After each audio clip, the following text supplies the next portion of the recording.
Hi there. Welcome back. This is Susan and Robert talking about Parkinson's and the way it's seen in the world, the way people talk about it in the world, and the Let's underline school, dangerous stories. That's the headline. and a blog that Robert wrote, the title of which includes the words dangerous stories. And does the title include rebranding? I don't remember. Rewriting the dangerous Rewriting, that's right. stories Yeah. of Yeah. Parkinson's disease is Yes. the title. Yes. And it's on our website under blog. So go find it. It's uh, telling a broad and deep story that I think most people miss in thinking about this.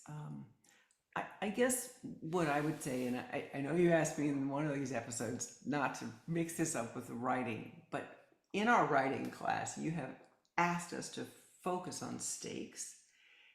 And I think that's what you're asking and discussing and wanting the world to get involved in when you talk about rewriting stories and rebranding our concepts here. That the Going on stakes playing my really dog. are huge. Yeah, Stella wants to come to the party. The stakes are huge. The stakes are huge.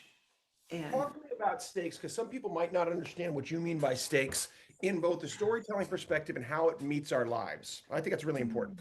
yeah, the results of the consequences of what we do or don't do, the uh, uh, level of complexity, how hard it is, how big it is. Yeah. That the I don't know if there's a synonym that you can Well, think of. That's the I'd say it's what you're up against, right? And again, the bigger the challenge, the more it is realistically realized, the higher the stakes. Let's put it in cinematic terms to help people. Shawshank Redemption. The stakes for Andy in several ways are life and death. He's literally sentenced to double life, and then he is immediately threatened verbally, then physically, sexually, and for his life, right? All of those things, those stakes keep rising up, and then in various ways. So those stakes are apparent, they're on the surface, they are environmental, they're relationship based, all of those things. So those are stakes.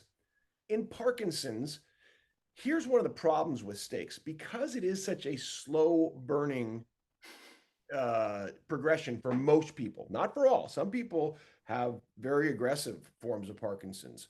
Um, However, for most people, it's slow burning, and it can be you can not feel the difference or see it happening very generally. People mistake that for it not happening, so it looks low stakes because you have to. It's like you have to back out to see the whole graph, yeah, right? yeah.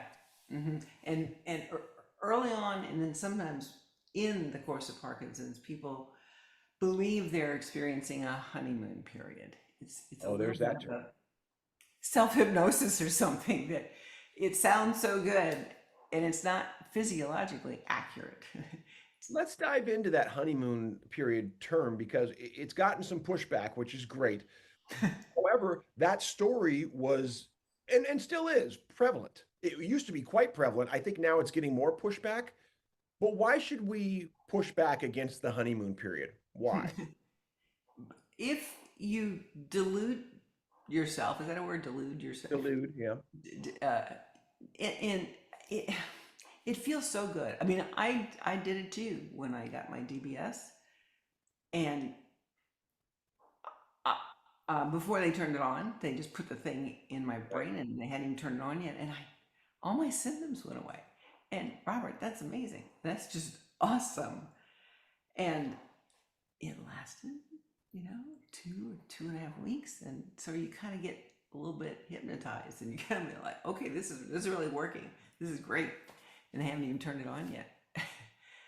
And before I had the appointment to have it programmed and turned on, the honeymoon stuff started going away, Mhm. and I got so blue. I got so depressed. I didn't realize that honeymoon notion had taken me out of a realistic place and dived me deep down. Yeah, so those would be maybe that the stakes in that is that loss, Yeah. the So down.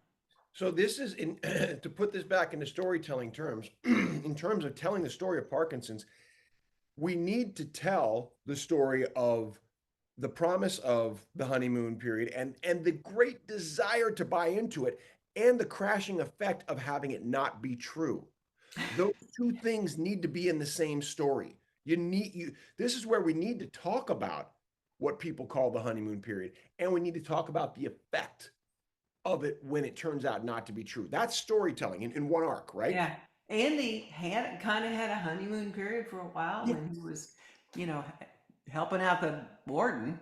Yeah, he built the library. Tommy was his guy. He had the nice of the cells as they were. He had a Yeah. cush job with the warden. He was using his skills, right? He was, as we've said, he was deluding himself into thinking Yeah.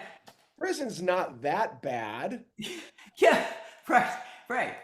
Until, And so it goes. And isn't that funny? Because 19 years is right around, I think most people's, they say 20 years is the typical lifespan of a person with lifespan. Parkinson's. Not that you're lessened by it. They make a big deal about, for the most part, Parkinson's doesn't lessen the years you live, but quality of life and the story you tell during those 20 years is a very important one. Let's come back because this is very good and dig into the next one. Thank you for being here. Yeah.